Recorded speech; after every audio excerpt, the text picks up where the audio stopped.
champions who defeated Cameroon 3-2 the last time both teams met in a round of 16 clash at the 2019 Africa Cup of Nations in Egypt will again face Cameroon in a second friendly bid to hold at the same venue next week Tuesday.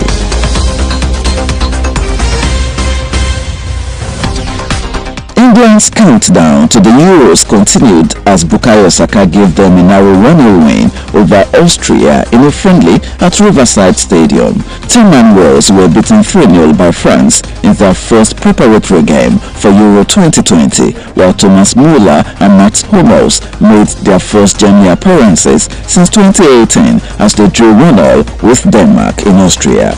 In other results, Memphis Depay's late free kick earned the Netherlands a 2-0 draw against Scotland, while Norway beat Luxembourg 1-0.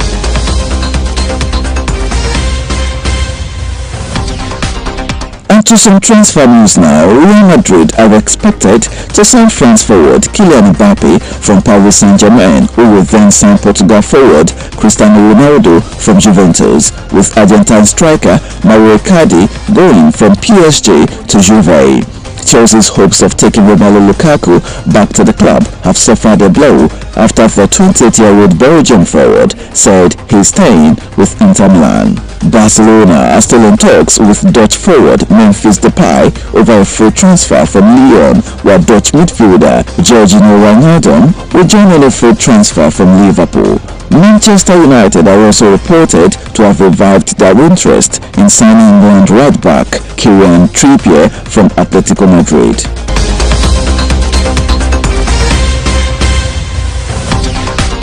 Former Chelsea and Inter Milan boss Antonio Conte has emerged as the clear front runner for the vacant Tottenham manager's role.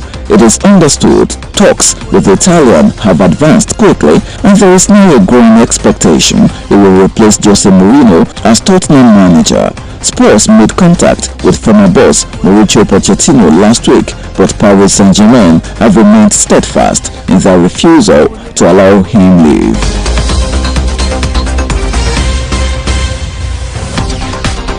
Nigeria's Blessing Akagbare, in her first time in Slovakia, won the 100 meters final in the Continental Tour Silver PTS meeting in Samorin, setting a new meeting record. She ran another sub-11 seconds to clock 10.98, becoming the first woman to ever run under 11 seconds at the PTS meeting. Okagbare continues her good form after an impressive outing at the Doha Diamond League meeting last weekend, where she ran a brilliant season's best of 10.90 seconds to finish second.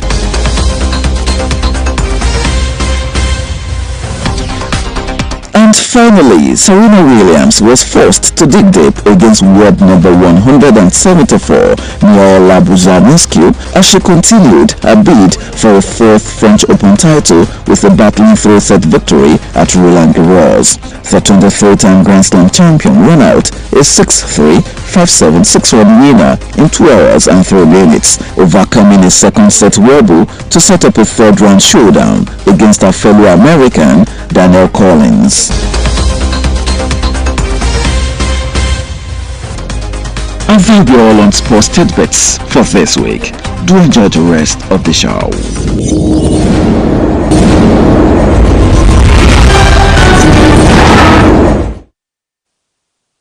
Where else would you rather get it hot if not NTA Channel 5, and Capital Sports is that destination, and trust Badia Dele, he always give you some of these headlines as they happen. Well, Badia Dele, thank you very much, for such headlines. I think I'm interested in some of those transfer, very interesting, stories there. But I will take them one after the other as time permits. But don't forget, this is Capital Sports, and you can join us later in the course of our discussion. You can call in to the studio line and also utilize our social media handles to be able to get what you're saying and how you're feeling about some of these sporting developments. But for now, Badadele, let me welcome you once more. Quickly, Eyimba just yesterday in a reschedule, we know they've been engaged in a couple of intercontinental engagement. Now that they have crashed out of the CAF Confederation Cup, it's not a good one for us anyway. But now I think they have they have to concentrate energy to regain their form and also bounce back to maybe probably the top four in the Nigerian Professional Football League? You know, Abdullahi has been very, very, bad for Eyimba of late. They've not been winning their outstanding matches. You know, anytime a match is rescheduled for them, it's either they draw or they lose. And, you know, everyone had always, felt before now that when it's like a rescheduled game for Eyimba, it's there for them to just win and, move up the table. So when they played about 3 and they didn't get to win any, people got worried for them. You know that, many people at the beginning of the season always tip them as one of the favorites to win. But, seeing them win on Wednesday was very beautiful. You know, they defeated Lobby Stars 2-1 and, they were 2-0 up within, in the first half, get into the second half. And at the end of the day, they fought their hearts out and they got the win, 2-1 against Lobby Stars. And it didn't really move them above the table, but, at least it solidified their position, but they still have 3 more outstanding matches, 9 points. If they can win that, they go to, 47 points. And I can tell you they will be topping the league. But will they be able to win all those matches at the end of the day, knowing their record when it comes to outstanding matches? That will be the big question. Well, it's a matter of time, but they will get to know if actually Eyimba will be able to take advantage of their outstanding matches and probably also secure maximum 9 points. Week 24 already in the Nigerian Professional Football League, and I believe the game is getting more intense. Teams are getting more fortified and also trying to do what they know how to do best to get, maximum. But those that want to escape relegation and those that want to go to continental football also, and my darling team, they are not doing badly. Nasarawa United. Nasarawa United, yeah. I had the opportunity to speak with the Commissioner for Sports, Nasarawa State, about a week ago. And, he said one of the things going well for Nasarawa United is that they are being left to do, what they know how to do without any political interference. And that's always beautiful. But when it comes to the NPFL this season, we've had series of contenders and title favorites, ranging from Kwara United, to Kano Pillars, Nakwa United now, they are the new favorites. Let's see how it's going to go. But I still think, Rivers United and the Eyimba International, and of course Kano Pillars, who are second with the same, they are very close to Akwa United. They're being separated these days due to goal difference. I think they've got, what to do to. So it's going to be interesting at the end of the day. I think it's a 5-horse race at the moment. Okay, well, but let me just say at this moment that in the course of our discussion, we'll be able to accommodate our callers. It's been a while we get to hear from them. So, well, you can utilize the studio line and so that we'll get to hear what you have to tell us. And probably also our WhatsApp line is also on the screen. You can send us a message, as in the course of the program. Now, quickly, Badele, talking about or leaving the Nigerian Professional Football League. Now, the Super Eagles, I think, are warming up in a couple of hours, maybe probably tomorrow. We'll say they are engaging arch rivals, Cameroon. I think it has always been beautiful, exciting when you look forward to Nigeria playing Cameroon. It's like a gang kind of team. So I think tomorrow provides another opportunity probably to see how we'll be able to withstand the indomitable Lions, how you call them. Abdullah, I think it's very beautiful that we're getting to play Cameroon. But at the moment, you can see friendlies flying around. Teams are preparing for Euro 2020, which will be played in 2021. I think it's not Cameroon that we need at the moment. We need, some of these players to gel together and see what they can bring out. We're playing Cameroon on Friday and playing Cameroon again on Tuesday. When teams are playing England, you can play some teams that are Euro-bound. So why we're playing Cameroon 2 times and all that, and and the match, in the build-up to the encounter tomorrow, hearing that players are not being paid and counter allegations that they've been paid and all those things, some players withdrawing and all that. But at the end of the day, we're still one of the best friendlies we've had in recent times, knowing the rivalry. We can as well also call them our noisy neighbors. Let's see what's going to come out of that. They've always proven to be a very tough nut to crack. Let's see what our Super Eagles will do come Friday. But quickly, if you ask me, Buddy, I think Nigeria is not the only thing suffering probably transformational, I don't want to, maybe I call it transitional kind of national team. Cameroon too in recent time have not been doing so well, since the exit of the likes of Samuel Eto'o and Mboma. I remember those days. It used to be, like face me, I face you kind of thing with Nigeria too, where we have the likes of JJ Okocha. But today, I think not much is being heard about the Cameroon national team. They've got, but they've had to change coaches, over time and all that, and they've got, the present crop of players, who have got all it takes to, take Cameroon to the next level. But they are not really talented, or they have that quality like, we have in Nigeria. And, saying that Nigeria, we are, in the transitional period, we've been doing this before the Russia 2018 World Cup. And now we're going for the 2022 World Cup qualifiers. We're still in transition. Then if they'll tell you that if you prepare for madness for 20 years, when are you going to run mad? That's it. So I think by now, Genotro, if you wake him up, any time of the day or night or any time, it should be able to say these are my, my first 11, my first 23, and this one is injured. These are my, this is my first formation, second option, third option. Okay. Still trying out players and all those things. It's good that we can do that during these friendlies, but when we start the World Cup qualifiers and all that, we need a little bit of stability when it comes to the national team, and we should be getting it. We're all, as football enthusiasts and also football family, we believe time will definitely tell whether Genotro has that, pedigree, because it has always been an argument of whether he's good or he's not good. And I don't want to Abdullah is not debatable, because the NFF the NFF, they said they cannot sack him. So he performs or he doesn't, it doesn't make any difference. The NFL, I think an average Nigerian is a footballer. But the average Nigerian cannot sack him. Okay, well, let's look. Let's leave them and see what happens tomorrow. Probably, even though this is an international friendly, but beyond that, other countries too are also warming up to play international friendlies, while others are playing competitive, engagement like Europe. Yesterday we saw a couple of matches. What do you make of that quickly, please? But a very, very sad one for Wales. Their first game, they lost 3-0 to France, but it was due to the red card that they got. Neco Williams, very sad one for them. But for Germany, we saw the the return of Thomas Müller and Mats Hummels. Very beautiful to see the two play again. It was a 1-0 draw, but I think their return kind of overshadowed that. And for England, our boy Bukayo Saka, that they took from us, and he did so well for England and got them the goal for you. because they enticed them, and at some point for Liverpool fans, they wouldn't really like it.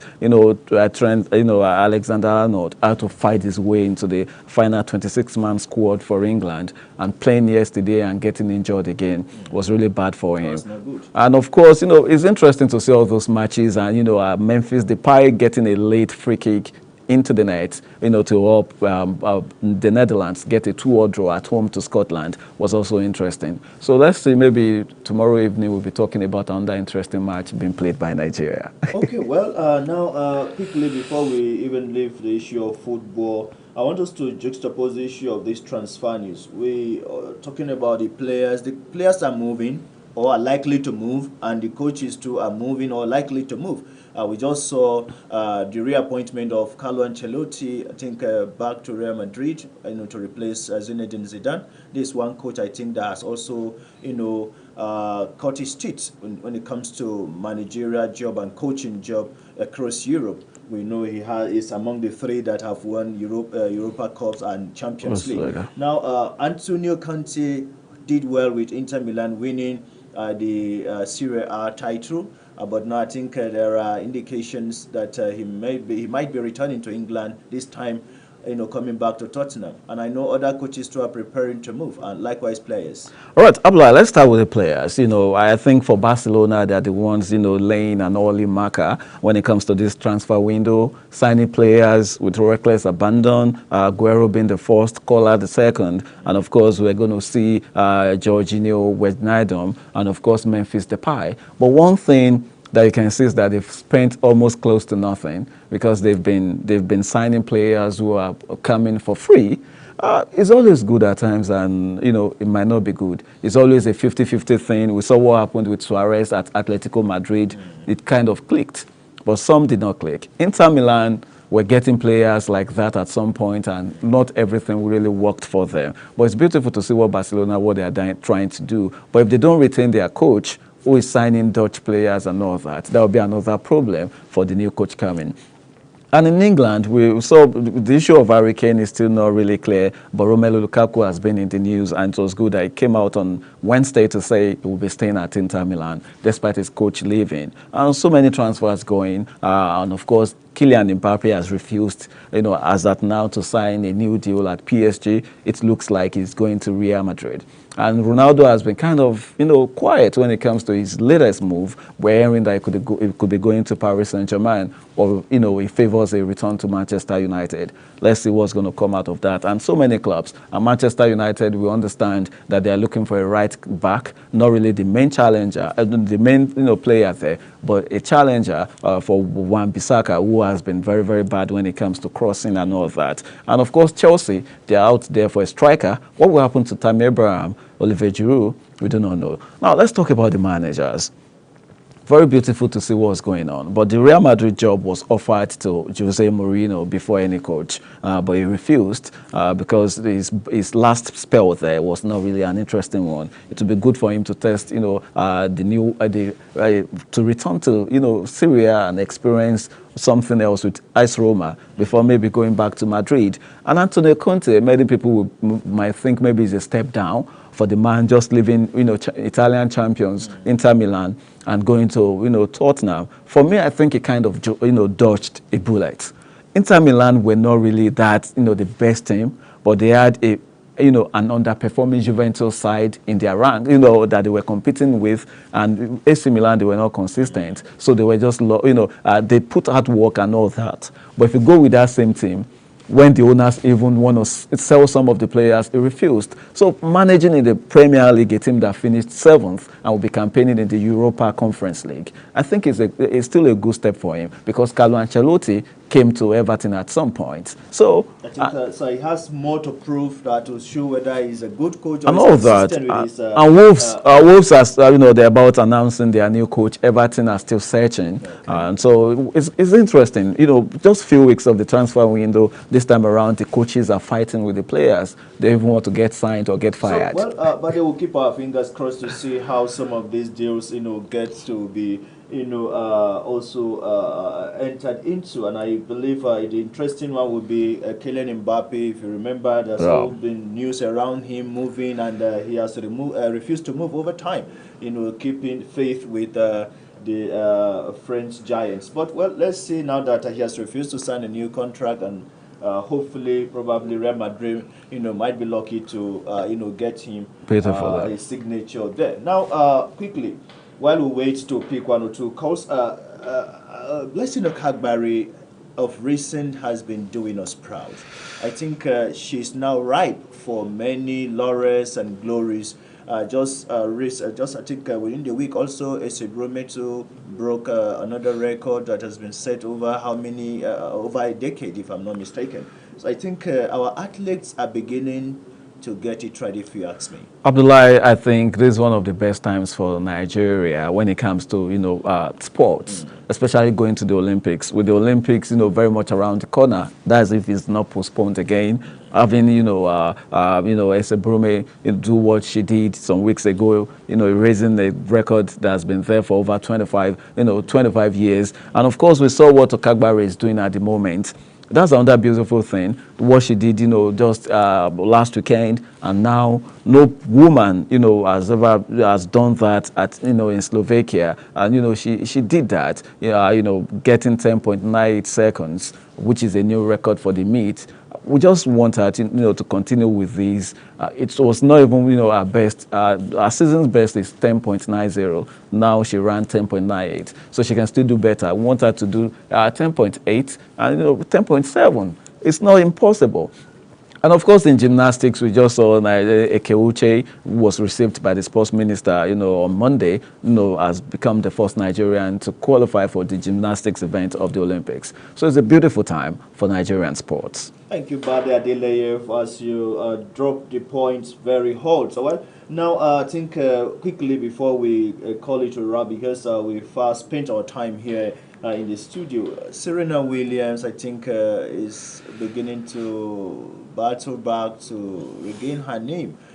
Quickly, please. I think if she had, had a very beautiful preparation for, coming into the French Open, I would have chosen her as the outright winner. But, she had, a bit of challenge in all the preparatory games that she played. Naomi Osaka, withdrew on Monday. And, of course, Ashley Barty, a few minutes, or we can call it about an hour ago, withdrew from the French Open due to injury. So all the top seeds are almost gone. And Serena has an opportunity to win it. But she's not the queen of clay, but she's still advancing. Let's see, maybe she can push. It might be her time.